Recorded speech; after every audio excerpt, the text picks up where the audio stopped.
মা একটি অত্যন্ত ছোট শব্দ, কিন্তু তার ওজন প্রচণ্ড বেশি। প্রত্যেকটা সন্তান ভূমিষ্ঠ হওয়ার পরে প্রথম চোখ মেলে কাকে দেখে জানেন তো? তার মাকে দেখে, তার মাকে খোঁজে, এবং প্রত্যেকটা মা হওয়ার পরেই তার সন্তানটাকে দেখার চেষ্টা করে, সন্তানটা ভালো আছে তো। এবং বাচ্চার সেই নবজাতক বা জাতিকার বাচ্চার চোখ দুটো খুঁজতে থাকে, মা কোথায়, মা, একদম মা। এই মা সম্পর্কে ব্যাখ্যা দেওয়ার ক্ষমতা আমাদের কারণ নেই। প্রত্যেকটা মুহূর্তে আমাদের সঙ্গে মা শব্দটা অঙ্গাঙ্গিভাবে জড়িত। একটা মা সন্তান জন্ম দেওয়া থেকে শুরু করে সন্তান মানুষ করা পর্যন্ত কি প্রচন্ড পরিমাণে না কষ্টটা করে না, কি প্রচন্ড পরিমাণে। বাচ্চা যখন গর্ভে আসে, মায়ের মা যখন তার অনুভব করে যে হ্যাঁ কত কষ্টের মধ্যে দিয়ে যায়, তাই না? কত রকমের চেঞ্জেস আসে মায়ের মধ্যে। রাত্রে শুনেছি ঘুম আসে না, ভমিটিং হয়, সমস্ত কিছুর সহ্য করেও তাও চায় কি একটা সন্তান জন্ম দিতে। সন্তান জন্ম দেওয়ার পরে প্রত্যেকটা পদক্ষেপে তার হাঁটি হাঁটি পা, তার মুখে আদো আদো বোল, তাকে সুন্দরভাবে পৃথিবীতে বাসযোগ্য বা যোগ্যা করে তোলার জন্য মাকে প্রত্যেকটা পদক্ষেপে সেই সন্তান তার পাশে থাকতে হয়, এবং সন্তানটাও তার হাত ধরে বেড়ে ওঠে। বাচ্চা বড় হতে হতে তার সমস্ত কিছু অসুবিধা সুবিধা, রোগ ভোগ, তারপরে পড়াশুনো, সমস্ত কিছুর পাশে মা যেন ঠিক দশভুজা নারীর মতো, মা দুর্গার মতো ঢাল হয়ে থাকে, যেন আমার সন্তানটা কোনো রকমের বিপদগ্রস্ত না হয়। এবং সেই সময় থেকে সন্তানটাও বুঝতে পারে যে মা তাকে কিভাবে মানুষ করছে, মায়ের ভূমিকাটা কি। প্রত্যেকটা বাচ্চাও যখন কোনো রকমের একটা কষ্ট দুঃখ পায় না, সাথে সাথে তার মায়ের কথা মনে পড়ে। আমার নিজের ক্ষেত্রেই হয়েছে। আমি স্কুলে গেছি, তখন আমি খুব ছোট, আমার মনে আছে। তো সবার গার্জেনরা আসছে, সবাই নিয়ে যাচ্ছে, তো সাধারণত আমার বাবাই যেত। তো আমি কাউকে দেখতে পাচ্ছি না, আমি তখন দেখতে পাচ্ছি না বলে আমি হাউমাউ করে কেঁদে ফেলেছি। তখন মনে হয় আমি লোয়ার নার্সারিতেই পড়ি, মা করে কেঁদে ফেলেছি। তো আমাদের স্কুলের যিনি গার্ড দেন, তো তিনি এসে আমার বাবাকে বললেন যে দেখুন ও কাঁদছে। তখন বাবা জিজ্ঞাসা করলো কাঁদছিস কেন? আমি তখন বললাম তুমি মা কেউ আসছো না, আমার মনে কষ্ট হচ্ছে, তাই মা করে কাঁদছিলাম। যাই হোক, বাবা আদর টাদর করে নিয়ে তারপরে বাড়িতে আসলো। যাই হোক, বাবার কথা তো আমার কি বলবো, প্রত্যেকটা পদক্ষেপে মনে পড়ে, প্রত্যেকটা পদক্ষেপে বাবার নেই তার যে অনুপস্থিতি আমার জীবনে, প্রত্যেকটা পদক্ষেপেই আমার মনে পড়ে। কিন্তু যাই হোক, তুল্যমূল্য বিচারের ক্ষেত্রে মাকে মনে হয় একটু বেশিই ভালোবাসি। কারণ আমি জানি প্রত্যেকটা সন্তানের মায়েরাই তার সন্তানকে সত্যি কোনো রকমের দুঃখ কষ্ট যাতে না পায় সেইভাবেই মানুষ করে। একটা কষ্ট পেলেই মায়ের কথা মনে পড়ে যে মা থাকলে হয়তো আমাদের এই কষ্টটা হতো না, মা থাকলে এই কষ্টটার জায়গায় মা সঙ্গে সঙ্গে কিছু না কিছু করে সেই কষ্টটাকে দূর করে দিত। মুখ কালো হয়েছে কোনো একটা কথায়, হয়তো কোনো কষ্ট পেয়েছি, দুঃখ পেয়েছি, মা অমনি সঙ্গে সঙ্গে বুঝে যেত, এই তোর কি হয়েছে রে, কি হয়েছে, তুই মুখ কালো করে আছিস কেন, বল কি হয়েছে। এটাই হচ্ছে মা প্রত্যেকটা সন্তানের ক্ষেত্রে। শুধু আমার মা আপনার মা বলে এরকম আলাদা কোনো মা হয় না। মা জাতিটি এরকম, তারা নিজেদের সুখ শখ আহ্লাদ সমস্ত কিছু দূরে রেখে তারা সন্তানদের কিভাবে মানুষ করতে হবে আগে সেই পদক্ষেপেই পড়ে থাকে, সেই দিকটাই খেয়াল করে। আমাদের পড়াশুনোর জন্য আমার মা সত্যি কথা বলতে কত যে স্যাক্রিফাইস করেছে, সেটা একটা ইতিহাস হয়ে যাবে ছেলে মেয়ের পড়াশুনোর জন্য। মানে ভাবলেও আমার সেই সময়গুলো খারাপ লাগে যে মা কত কত কত কত কষ্ট করেছে আমাদের জন্য। একটা সিনেমাও পর্যন্ত দেখেনি মা। বিশেষ করে আমার মা তো কোনোদিন কোনো সময় দেখলাম না একটা সিনেমায় গেছে বা একটা রেস্টুরেন্টে বসে কোনোদিন খেয়েছে না। হ্যাঁ, বাবা খাবার আনতো রেস্টুরেন্ট থেকে, বাবা খাবার বাড়িতে নিয়ে আসতো, বাবা ওই রেস্টুরেন্টে বসে কোনোদিন সেইভাবে আমাদের খাওয়া দাওয়া হয়নি, সত্যি কথা। হ্যাঁ, অনেক সময় বা ওই রেস্টুরেন্টের হয়তো মোগলাই বা এগরোল বা যাই হোক ওই খাবারগুলার বাবা বিশেষ করে, আমার বাবা বিশেষ করে বাইরের খাবার খেতে দেওয়া একদমই পছন্দ করতেন না, যা হবে বাড়ির খাবার। তো ওই বারে বারে বলার পরে বাবা হয়তো খাবার দাবার নিয়ে আসতেন, যাই হোক সেটা পরের কথা। কিন্তু আমি মাকে দেখেছি, মানে এরকম প্রত্যেকের মাই হয় যে কোনো সময় সন্তানদের মানুষ করতে গিয়ে কোনো সময় নিজের শখ আহ্লাদ মনে হয় না পূরণ করতে পারে সেই মা। মাকে আমি কোনোদিন ঠোঁটে লিপস্টিকই দিতে দেখিনি, এটা একদম সত্যি কথা। এবং আমি জানি এখানকার সমস্ত মায়েরাই তাই, নিজে না খেয়ে তার সন্তানকে দিয়ে দেয়, আরে সন্তানটা খাক না। হয়তো এমন কিছু খেতে ইচ্ছা করছে, হয়তো আমি খেয়েছি, মায়ের হয়তো খাবার আছে, মার সাথে সাথে দিয়ে দিল, নে নে নে তুই খা তুই খা তুই খা তুই খা। আমি জানি মায়েরও হয়তো সেটা খেতে ইচ্ছা আছে, কিন্তু মা সেটা খায়নি, মা সঙ্গে সঙ্গে তার সন্তানদের দিয়ে দিয়েছে। এটাই তো মা, এটাই তো মা। নিজের মুখের খাবারটা পর্যন্ত সন্তানদের জন্য রেখে দেয় যে হ্যাঁ সন্তানটা আমার খাবে। আমি আমার মায়ের, সত্যি কথা বলতে, মায়ের উপলব্ধি আমি বুঝেছি 2004 সালে। যাই হোক, আমার মা তখন অসুস্থ হয়ে পড়েছিল, হসপিটালাইজড ছিল। সেই সময় আমি সত্যি মা যে কি জিনিস পৃথিবীতে, মা, সেই সময় আমি বুঝেছি মা কি জিনিস। এবং যাই হোক, মা আমার সুস্থ আছে, মোটামুটি আছে। মোটামুটি বলতে খুব যে সুস্থ আছে তা না, যাই হোক ওইটুকু মনে করি যে মা তো আমার আছে। তো সন্তানদের কাছে এটাই হচ্ছে সবচেয়ে বড় প্রাপ্তি, প্রত্যেকটা সন্তানের কাছেই, যে মা তার কাছে থাকুক, মায়ের মুখটা দেখি। আমার একটু কষ্ট হলেই মাকে ফোন করি, মা সাথে সাথে কোনো না কোনো একটা কথা বলে সঙ্গে সঙ্গে সেই দুঃখ কষ্ট থেকে আমাকে বের করে নিয়ে আসে। দুঃখ করবি না, একদম দুঃখ করবি না, সব ঠিক হয়ে যাবে, ঠাকুরকে ডাক, অমুক কর তুমুক কর, শান্ত হ, অত উত্তেজিত হোস না, অত চিন্তা করবি না, খাবার খেয়েছিস, বাড়িতে এসেছিস। মা আজকে অমাবস্যা দেবী তার মৃত মায়ের কথা মনে করছে কেন? অমাবস্যা দেবীর শরীরে কষ্ট হচ্ছে, 3-3টে অপারেশন হয়েছে তারপরেও কি ওঠা নামা, জিনিসপত্র, মেয়ের জিনিসপত্র এসেছে, সেইগুলো গোছানো টোছানো হতেই পারে, এটা না হওয়ার কিছুই নেই। এক সেকেন্ড,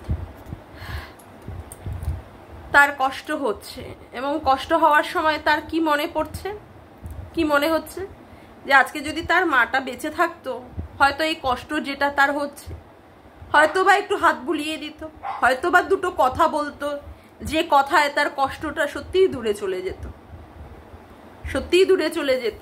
সত্যিই তো তাই, সন্তানদের কাছে মায়ের থাকাটাই, পৃথিবীতে জীবিত থাকাটাই সবচেয়ে বড় জিনিস।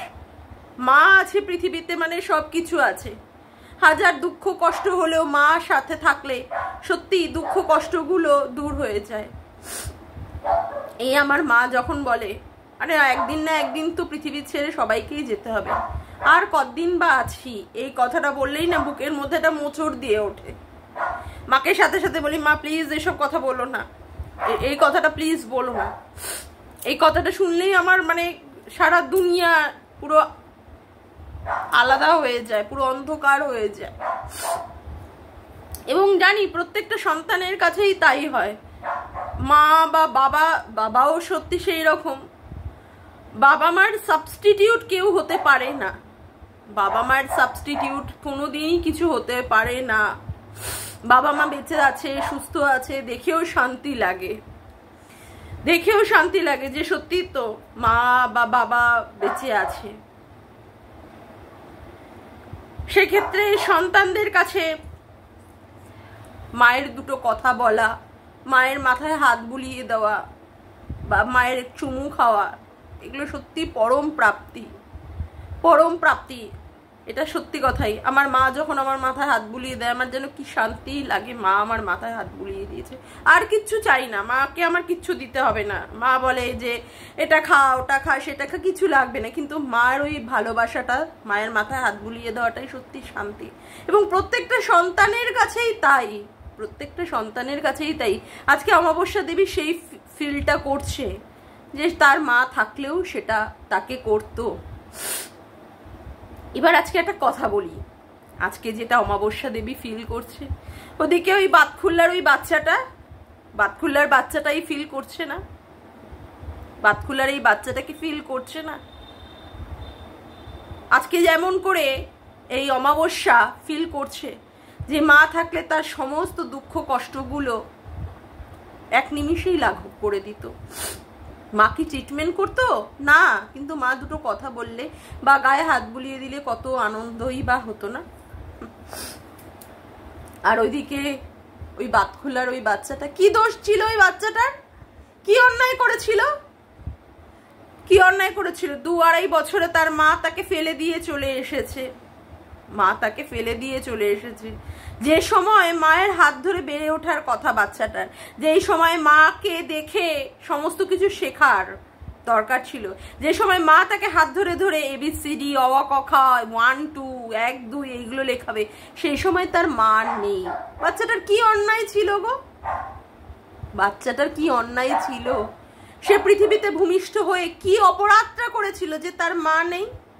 আজকে আমাদের এই বয়সে এসেও আমাদের মা হারিয়ে যাওয়ার আমরা ভয় পাই। যার মা নেই তার কেউ নেই। আজকে অমাবস্যা দেবীর সেই ফিলটা হচ্ছে। আর কৃষুর সেই ফিল হচ্ছে না? কৃষুর কি মনের মধ্যে সেই ফিল হচ্ছে না যে হ্যাঁ তার মা বেঁচে থেকেও তার কাছে নেই? কোথায় মা? মা কোথায়? কোথায় গেল? তোমায় ছাড়া ঘুম আসে না মা। সত্যিই তো তাই, সন্তানদের কাছে তার মা ছাড়া কি করে ঘুম আসে? কি করে ঘুম আসে তার সন্তানকে, মানে মা ছাড়া সন্তানে? সত্যি কথায় বলতে আমি আজকে আমার কথা অনেক কিছুই বলে ফেলছি, তোমরা জাস্ট একটু শোনো। আমার যখন বিয়ে হয়েছিল না, 7 দিন থাকার পরে তো দিরাগমনে যেতে হয়, আমি লুকিয়ে লুকিয়ে না মায়ের জন্য কাঁদতাম। খুব কষ্ট হতো আমার যে আমার মা আমার কাছে নেই, মা আমার কাছে নেই সত্যি। এবং মা আমাকে বলেছে, মাও কাঁদতো যে তার মেয়েটা তার কাছে নেই। এখনো পর্যন্ত মা ফোন করলেই বলে, এই আসবি তো আজকে, এই আসবি তো? রবিবার করে আমি সত্যি মানে ভিডিও করতে পারি না, কারণ মা ফোন করে বলে, এই আয় না, তোকে একটু দেখি, তুই এসে একটু চিৎকার করবি, চেঁচামেচি করবি, আমাদের সঙ্গে গল্প করবি, হই হুল্লোড় করবি। কারণ আমি সত্যি মানে ভীষণ পরিমাণে মজা করে জমিয়ে রাখি, ভীষণ পরিমাণে আমি হই হুল্লোড় করি। মা বলে তুই আয় না, তাহলে আমার ভালো লাগবে। আমি সত্যি সেইটা না, আমি রবিবার করে সত্যি বাপের বাড়িতে চলে যাই। আমার মা ছাড়া আমার কোনো কিছুই আমার দরকার নেই। আমার পৃথিবীতে আমার সত্যি আমার সবচেয়ে বড় আগে মা। মায়ের নির্দেশ মানে আমার কাছে সবচেয়ে বড় নির্দেশ। আর আমি সেটাই ভাবি, আজকে মা থেকেও আজকে কৃষুর মা নেই, মা জীবিত থেকেও, মা এই ধরাধামে থেকেও আজকে ওই বাচ্চাটার মা নেই। তার কি মনের মধ্যে কষ্ট নেই? তার কি দুঃখ নেই? তার তো সবই আছে, তার সবই আছে। ক্যামেরার সামনে হয়তো সেগুলো আমাদের কাছে দেখানো হয় না, বা সেই বাচ্চাটা আমাদের কাছে দেখায় না, তার মনের মধ্যে চলে। তার স্কুলে যখন তার বাবা মা, মানে অন্যান্য বাচ্চাদের বাবা মা স্কুল থেকে নিতে যায় বা নিয়ে আসে, সেই সময় তার ঠাম্মি যায় বা তার বড়দা তাকে নিয়ে যায় দিয়ে আসে, বা তার বাবাও যায়। তার কি কোনো সময় মনে পড়ে না যে আমার মা কেন আসে না? আমার মা কোথায় গেল? কোথায় গেল? আর এই যে মা, হায় রে মা রে, হায় রে মা, পোড়া কপালি মা। সেই মায়ের তার সন্তানের কথা মনে পড়ে না। সন্তানের কথা মুখ দিয়ে বলতে গেলে নাকি আইনি সমস্যা আছে, সেই জন্য সেই মা সন্তানের কথা মুখ দিয়ে বলতে পারে না। সন্তানকে জন্মদিনে লোকে গিফট দিলেও সেই মা লাইভ করে বলে কেউ কিন্তু গিফট দিও না। সন্তানের জন্মদিনে একটা কমিউনিটি পোস্ট দিয়েও বাচ্চাটার মঙ্গল কামনা করতে পারে না এই মা। বাচ্চাটার শরীর খারাপ হয়েছে, বাচ্চাটার ইমিউনিটি পাওয়ার কমে গেছিল শরীরে, তাতে করেও তার মায়ের কোনো রকমের হেলদোল নেই, কোনো রকমের দুশ্চিন্তাই আসে না তার সন্তানের জন্য। এই মা কিন্তু মা কুকর্ম করার সময় তার সন্তানের দিব্যি দিয়ে সেটাকে বোঝায় যে হ্যাঁ তার সন্তানের দিব্যি সে কুকর্মটা করছে। আমি না সত্যি জাস্ট শুনি আর এরকম অবাক হয়ে যাই। মা, হায় রে মা, হায় রে মা। প্রচার করে দিল সন্তান তার কাছে আসবে, সন্তানের জন্য এই জিনিসটা কিনে ওই জিনিসটা কিনে বুঝিয়ে দিচ্ছে, সন্তানের জন্য মন্দিরে মন্দিরে গিয়ে পুজো দিচ্ছে, সন্তানের জন্য কালী মানে পুজোর সময় উপোস করে মা বোঝাচ্ছে যে সন্তানকে সে কি ভালোবাসে। ওরে বাপরে বাপ। কিন্তু সন্তানের জন্মদিনে সন্তানটাকে একটা কমিউনিটি পোস্টের মাধ্যমে উইশ করতে পারে না। আরে ভাই, আমি আমার সন্তানটাকে দেখবো, আমি আমার সন্তানটাকে আমার কাছে নিয়ে আসবো। কোন বড় আইন আছে দেখি তো যে আমার সন্তানকে আমার কাছে আসতে বাধা দেয় বা আমাকে দেখতে দিতে বাধা দেয়? দেখতে দিতে বাধা দেয়? আমি তো এমনিতেই আইনের দ্বারস্থ হলে আমি তো এমনিতেই গিয়ে আমার সন্তানটাকে দেখে আসতে পারি, পারি না? মা কি সত্যিই চায় এই মা যে তার সন্তানটাকে দেখবে?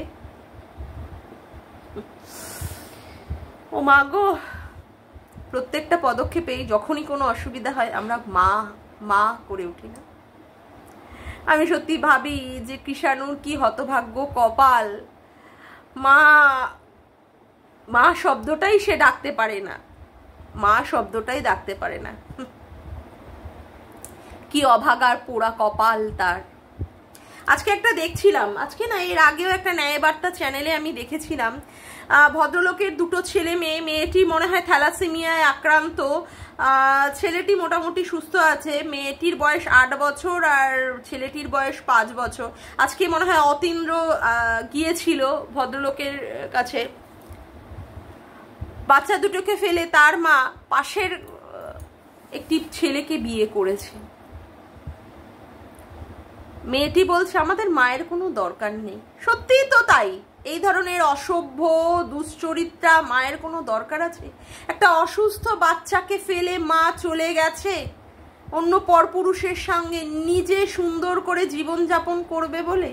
অসুস্থ বাচ্চাকে দেখাশুনো করা, একটা যত্ন করা, পরিশ্রম দিতে তার কষ্ট হবে বলে সে তার নিজের আরাম আয়েশে জিন্দেগি কাটাবে বলে সেই মা বেরিয়ে গেছে পরপুরুষের হাত ধরে, তার সাথে সে সুখে থাকবে বলে। ভদ্রলোক বলছিল যে সমস্ত খাবারগুলো বাচ্চাটিকে খাওয়াতে বারণ করেছিল ডাক্তার, যেমন ডিম থেকে, মুরগির মাংস থেকে, এই সমস্তগুলো বাচ্চাটিকে নাকি খাওয়াতো। আজকে অতীন্দ্রর মাধ্যমে ভদ্রলোক বলছেন যে তিনি ভেলোর নিয়ে যাবেন, তার বোন ম্যারো ট্রান্সপ্ল্যান্ট হবে, ছেলেটির সঙ্গে মেয়েটির 50% ম্যাচ করেছে, তো 40 লাখ টাকা লাগবে। সেই ক্ষেত্রে সবার কাছে উনি সাহায্যের আর্জি জানাচ্ছেন। সত্যি না, এই রকম মায়েরাও পৃথিবীতে আছে যারা সন্তান ফেলে তারা নিজেদের সুখ ভোগ করানোর জন্য, নিজেদের শরীরের চাহিদা মেটানোর জন্য এই রকম মায়েরাও সন্তান ফেলে রেখে চলে যায়।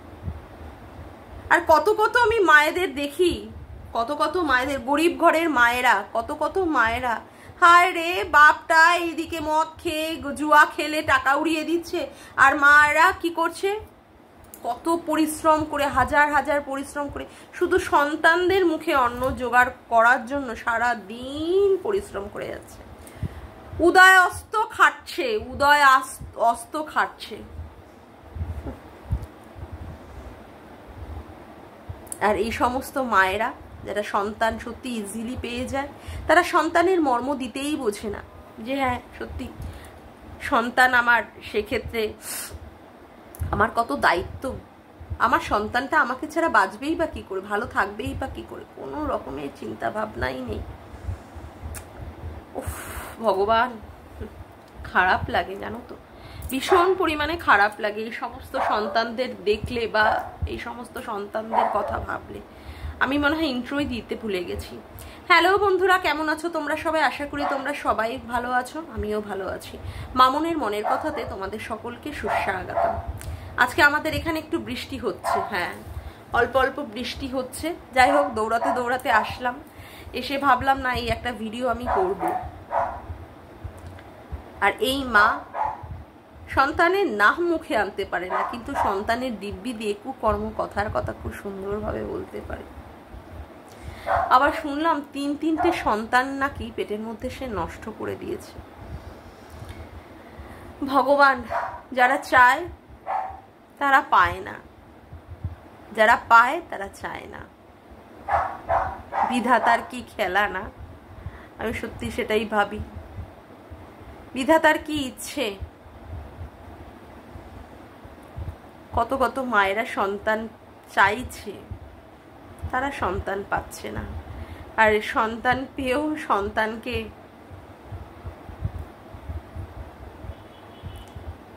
মানে কি বলবো, সন্তানকে ফেলে রেখে দিয়ে তুচ্ছ তাচ্ছিল্য করছে।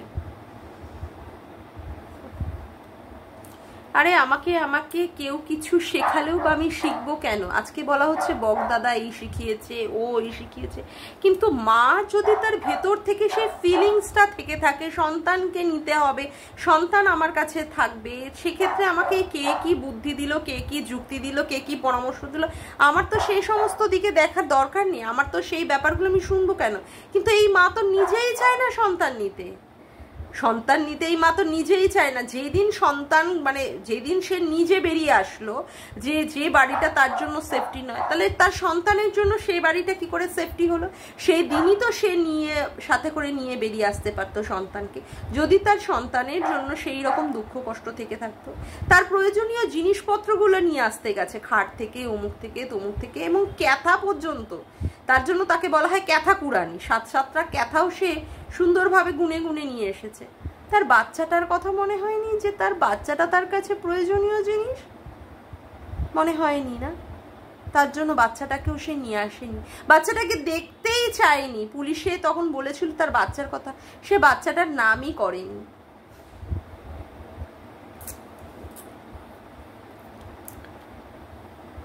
এখন এই সমস্ত মায়েদেরকে দেখে মনে হয় কি, সন্তানরা মা ছাড়া আছে না ভালো আছে, মা ছাড়া আছে ভালো আছে। সন্তানগুলো যখন বড় হবে, যদি মায়ের কথা জানতে পারে যে তার মা এই রকম ভাবে চরিত্রহীনা, ব্যভিচারিণী, পরপর করে পুরুষ পাল্টে যাচ্ছে, সেই সমস্ত সন্তানদের মনের উপরে কি আসবে? তার থেকে আগে থেকেই তারা বুঝুক, আগে থেকেই তারা জানুক যে তার মা একটা চরিত্রহীনা, তার জন্য সে নিজে থেকেই বাড়ি থেকে বেরিয়ে গেছে না, নিজে থেকে বাড়ি থেকে বেরিয়ে গেছে। তাহলে আর এই সমস্ত সন্তানরা বড় হয়ে মায়ের কথা শোনার পরে মনে কষ্ট পাবে না? এইভাবেই সে বড় হচ্ছে। আজকে কৃষাণুও সেইভাবেই বড় হচ্ছে, আজকে কৃষাণুও সেইভাবেই বড় হচ্ছে। ভগবান মনে হয় এর জন্যই ওকে ওর ঠাম্মি বড়দা বাবার মাধ্যমে ওর মায়ের কষ্ট দুঃখগুলো ভুলিয়ে রেখে দিয়েছে, এবং সেও সেখানে স্বতঃস্ফূর্তভাবে বড় হচ্ছে। ওই একটা কথা আছে না, যিনি কষ্ট দেন তিনি দুঃখ দূর করেন। আমার সেটাই মনে হয়, ভগবানই মনে হয় এর জন্যই এই রকম সিচুয়েশন তৈরি করে রাখেন, যে এই সিচুয়েশন হলে সেখান থেকে বেরিয়ে আসবে এইভাবেই। আজকে তো সেটাই মনে হচ্ছে। মা সন্তান মা মা করলেও মায়ের কোনো নারীর টানের কোনো কিছুই মর্ম বোঝা যায় না। মা শুধু পরপুরুষদের দিয়ে শরীর ভোগ করাবে, শুধু শরীর, তার শরীরের এত জ্বালা, এত কামুকতা, সেখানে পরপর পুরুষের সে ভোগ্য বস্তু হিসাবে থাকতে চায়। কিন্তু সন্তানের নারীর টানের জন্য, সেই মাতৃত্ব জাগানোর জন্য পুরুষগুলোকে ত্যাগ করে দিয়ে শুধু সন্তানটাকে নিয়ে থাকবে, এই রকম চাহিদা মায়ের মধ্যে দেখা যায় না। হায় রে মা। বলা হয়েছিল কি, বর্ণেরা বর্ণে সুন্দর, শিশুরা মাতৃ করে। কোথায় কোথায় সেই মায়ের মধ্যে সেই আকুতি মিনতি কোথায় সেই মায়ের মধ্যে সেই জিনিস যেখানে সন্তান তার মায়ের কোলের মধ্যে থাকবে? এখন আপনারা দেখতে পাচ্ছেন? দেখতে পাচ্ছেন না, আর কোনোদিনই দেখতে পাবেনও না। এগুলো ভুয়ো কথা ছড়ানোর চেষ্টা করা হয়েছিল। এইগুলো একটা ওই যে কথা হয়েছে না, ওই টেলিগ্রামের একটা করে গ্রুপ করে এগুলো বলানোর চেষ্টা হতো। আজকে এই কথা বলতে হবে, কালকে ওই কথা বলতে হবে, এই দিয়ে দিয়ে মানুষকে শুধু বোকা বানাতে হবে, যেটা আজকে পরিষ্কার হয়ে গেছে। ও বলতেই ভুলে গেলাম, ফোকলা অবশ্য এই লাইভ টাইপগুলো বা ভিডিও টিডিওগুলো প্রাইভেট করে দিয়েছে। যাই হোক, ওর মোটিভ ছিল কি, ও মানুষকে জানাবে যে ওর সঙ্গে কতটা অন্যায় হয়েছে, বা অন্য লোকের সাথে যখন অন্যায়টা হয়েছিল সন্দীপের সাথে তখন ও মজা নিয়েছিল। এখন যখন ওর পুরো হচ্ছে, এটা ওর কাছে একটা অসুবিধার জিনিস হয়ে যাচ্ছে, সেক্ষেত্রেও বিচার চাইছে এখন, বিচার। যাই হোক, ফোকলার উদ্দেশ্যে বলে আমাদের কিন্তু সবার কাছে সেই সমস্ত লাইভ বা সেই সমস্ত ভিডিওগুলো কিন্তু জলজান্ত আছে, সবাই ডাউনলোড করে রেখে দিয়েছে। এটা তো হওয়ারই ছিল। তবে হ্যাঁ, আরও ভবিষ্যতে আরও এই ধরনের সমস্ত কিছু আমাদের সামনে উঠে আসবে তথ্য। তবে হ্যাঁ, আমি চাই কৃষাণু মা ছাড়াই বড় হোক, তাতে করে আরও শক্তপোক্ত হবে, ওর মনটা আরও শক্তভাবে তৈরি হবে। দরকার নেই এরকম বেবুসে চরিত্রহীনা কুলোটা মা, তার মার পরিচয় থাকুক বেঁচে, মা তার মতো বেশ্যাবৃত্তি করছে সেটাতেই যুক্ত থাকুক, কৃষাণুর মা হওয়ার তার কোনো দরকার নেই, তাই না বন্ধুরা? একদম তাই। যাকে আজকের মতো ভিডিওটা আমি এখানেই শেষ করলাম। আমার ভিডিওটা যদি তোমাদের ভালো লেগে থাকে তবে অবশ্যই একটি লাইক করো, কমেন্ট করো, শেয়ার করো, চ্যানেলটিকে বেশি বেশি করে সাবস্ক্রাইব করে রেখো, আর অল নোটিফিকেশান বেলটিকে অন করে রেখো এই রকম নতুন নতুন ভিডিও পাওয়ার জন্য। আজকের মতো আসি বন্ধুরা, আবার দেখা হচ্ছে একটি নতুন ভিডিওতে।